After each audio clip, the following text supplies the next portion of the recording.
Assalamualaikum warahmatullahi wabarakatuh. Selamat pagi anak-anak Bunda. Hari ini kita belajar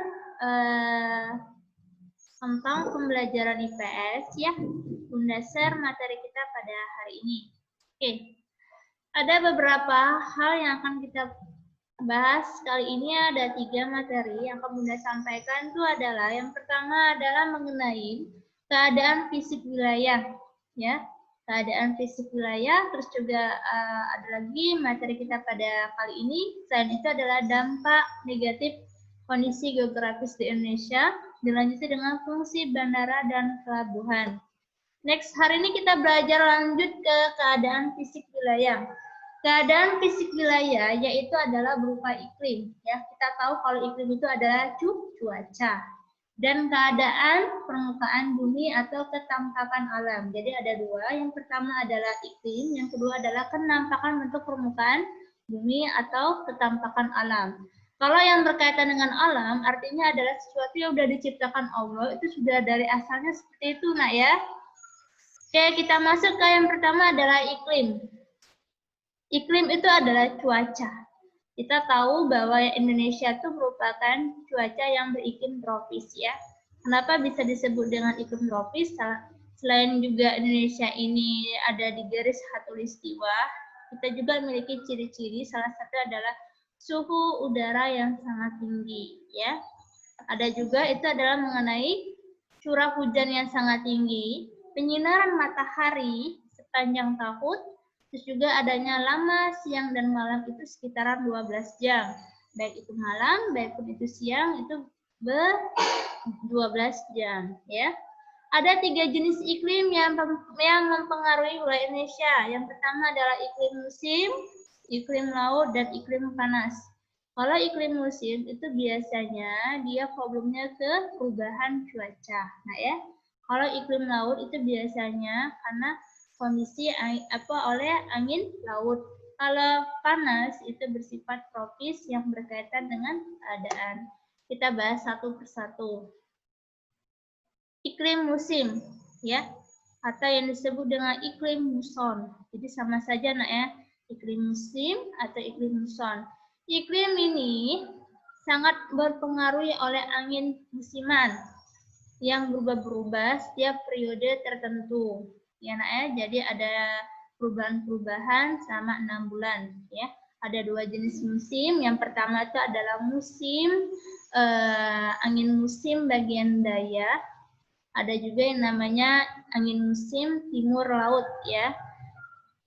Kalau angin musim ya, angin musim barat dia bertiup sekitaran di bulan Oktober sampai bulan April. Oktober sama April itu sangat basah ya, sehingga membawa musim hujan atau penghujanan. Sedangkan kalau angin musim timurnya bertiup di sekitar bulan April hingga bulan Oktober, itu akan mengalami sifat kekeringan yang mengakibatkan wilayah Indonesia ini mengalami musim kemarau atau musim kekeringan. Biasanya kalau kita dengar itu adalah musim kemarau. Oke, jadi Bunda ulangi ya, ada 2 musim nak ya, ada musim hujan dan musim kemarau. Kalau di musim kemarau, dia dari bulan April ke bulan Oktober, dia disebut dengan musim kemarau. Kalau di musim penghujan, itu bulan Oktober hingga bulan April, ya. Jadi Oktober, November, Desember, Januari, Februari, Maret, April, dia di musim hujan. Kita udah masuk di bulan Agustus ya. Kalau dimasuk di bulan Agustus, berarti hitungan April dan Oktober itu kita sudah masuk ke musim kemarau. Tapi kita kembali lagi dengan iklim kita. Iklim yang ada di Indonesia itu kita juga tidak tahu nak ya. Ini prediksi bahwa adanya 2 jenis musim berdasarkan angin musim ya. Tapi semuanya kita kembalikan lagi dengan perubahan cuaca. Oke, yang kedua itu adalah ada yang disebut dengan iklim tropis ya. Artinya ada iklim panas. Wilayah yang berada di garis khatulistiwa otomatis akan mengalami musim ini, ya, musim yang bersifat panas. Dia hanya memiliki 2 musim, ya, musim kemarau dan musim hujan. Umumnya, wilayah Asia Tenggara ini dia memiliki iklim tropis, sedangkan negara Eropa dan Amerika Utara itu mengalami iklim subtropis, ya. Iklim tropis itu bersifat panas, sehingga wilayah Indonesia panas yang mengundang banyak cuaca, curah hujan, dan hujan naik tropika. Tropika itu arti nama lain dari tropis atau iklim panas, ya. Sedangkan iklim laut Indonesia itu dipengaruhi oleh negara kepulauan yang memiliki banyak wilayah laut yang mengakibatkan penguapan air laut itu menjadi udara yang lembab sehingga terjadinya curah hujan yang sangat tinggi. Makanya adanya iklim laut. Oke, lanjut kedua. Ketampakan alam. Ketampakan alam ini, nak ya, itu udah ada sejak kita belum ada ke dunia ini. Jadi kenampakan alam ini udah ada diciptakan Allah langsung. Ya, contohnya gunung, danau, teluk, ada juga disebut ketampakan buatan, artinya dibuat oleh manusia. Salah satunya adalah jalan raya, sawah, waduk itu buatan manusia. Ketampakan alam, daratan dan perairan. Salah satunya yang ada di wilayah daratan itu adalah pergunungan, ya. Apa itu pergunungan? Pergunungan itu ada rangkaian gunung yang sambung menyambung. Nah, ketinggiannya lebih dari 500 meter dari permukaan air laut, ya. Permukaan lautnya, ya. Contohnya adalah pergunungan Dieng yang ada di Pulau Jawa. Ada juga dataran tinggi, dia lebih dari 600 di atas permukaan laut juga. Salah satu contohnya adalah Priangan di Jawa Barat. Dataran rendah, ketinggiannya adalah 0 sampai 200 meter di atas permukaan air laut juga, ya.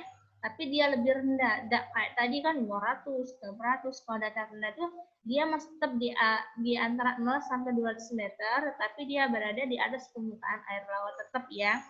Contohnya itu adalah yang sangat luas itu di Pulau Kalimantan bagian selatan. Ada juga pantai. Kalau pantai itu adalah wilayah perbatasan antara daratan dan perairan. Jadi sama dia, ya. Dia cuma dibatasin saja oleh daratan dan perairan itu pantai. Pasti semuanya udah pernah ke pantai. Walaupun nggak pernah ke pantai, udahlah lihat-lihat di Google, nah ya, apa pernah lihat di TV, ya. Kalau laut itu adalah kumpulan air asin. Lihat, pantai dan laut itu beda, nak ya. Kalau laut itu kumpulan air asin yang mengenangi sebagian besarnya itu permukaan bumi. Dia juga bisa memisahkan daratan menjadi sebuah pulau dan benua. Ya. Laut yang sangat luas itu adalah laut samudra. Teluk. Teluk ini adalah bagian laut yang menjorok ke daratan. Jadi pantai teluk ini berbentuk melengkung, hampir mengintai perairan laut, ya. Itu teluk. Jadi teluk itu menjorok ke daratan, nak ya, hampir menjorok ke daratan, ya. Sehingga teluk ini berbentuk melengkung, hampir mengintari perairan laut. Contohnya ada Teluk Bonen. Sungai, aliran yang sangat besar yang berada di wilayah daratan. Contohnya adalah Sungai Kapuas yang ada di Pulau Kalimantan. Di Palembang apa? Ada apa? Sungai Musi, ya. Iya. Danau. Danau itu adalah genangan air yang sangat luas. Beda lagi, nah ya, kalau danau itu genangan air yang sangat luas, tapi dia dikelilingi oleh daratan. Salah satunya adalah Danau Toba yang ada di Sumatera Utara. Tadi udah kita bahas tentang iklim, sudah bahas tentang ketampakan alam. Sekarang kita masuk ke geografis Indonesia. Kita sudah baca juga tentang geografis Indonesia, ya. Hari ini kita akan bahas tentang dampak positif dan dampak negatifnya. Kalau dampak positifnya ini ada di bidang ekonomi, ada di bidang transportasi, ada di bidang nanti ada di sosial dan budaya, ya. Kalau di bidang ekonomi ini dampak positifnya tadi perekonomian di antara dua benua dan samudra itu akan menjadi besar. Ya, iyalah, karena adanya jalur perdagangan internasional antara keduanya tadi. Terus juga kalau di bidang transportasi tadi, ya kita meningkat, semua orang pergi naik bandara yang bertarif internasional. Nah, berarti kalau di bidang transportasi tadi, meningkatnya transportasi untuk tujuan wisata. Kalau dulu belum ada, masih ada sih transportasi, tapi tidak seperti sekarang. Itu kalau kita mau pergi ke Jakarta perlu naik transportasi, bukan pesawat ya, tapi seperti kapal laut itu perlu waktu yang sangat lama. Nah, kalau sekarang enaknya peningkatan transportasi kita di bidang bandara tuh udah luas, sehingga menjalur kita ke Palembang, ke Jakarta itu perlu waktu yang sangat tidak terlalu lama. Ya.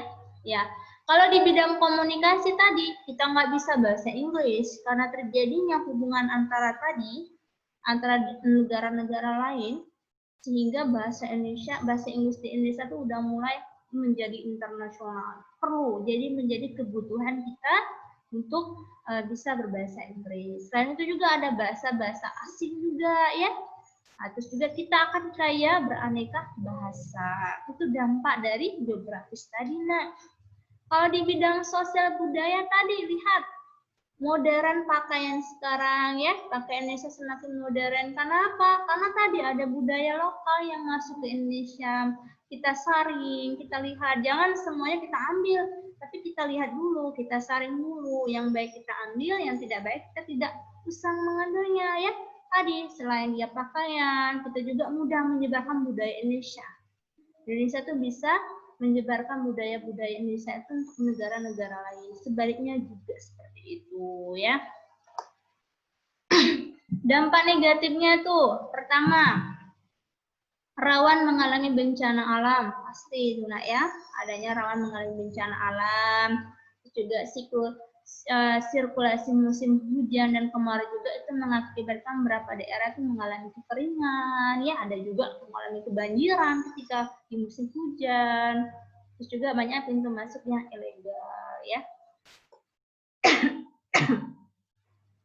Fungsi bandara dan pelabuhan, fungsi mereka ini sama-sama untuk melengkapi kebutuhan kita. Salah satunya adalah tempat naik turunnya penumpang, tempat bongkar muat barang, ya, iya.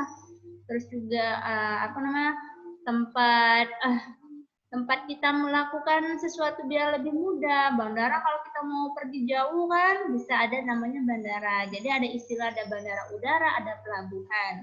Bedanya kalau bandara udara itu dia biasanya menggunakan tempat pesawat udara, ya. Tapi kalau pelabuhan itu berupa terminal. Nah ya, tempat yang melabur kapal yang dilengkapi sama fasilitasnya, keselamatan dan keamanan. Oke, itu saja materi dari Bunda. Bunda ucapkan terima kasih ya. Nanti latihannya akan Bunda share di grup. Terima kasih anak-anak Bunda.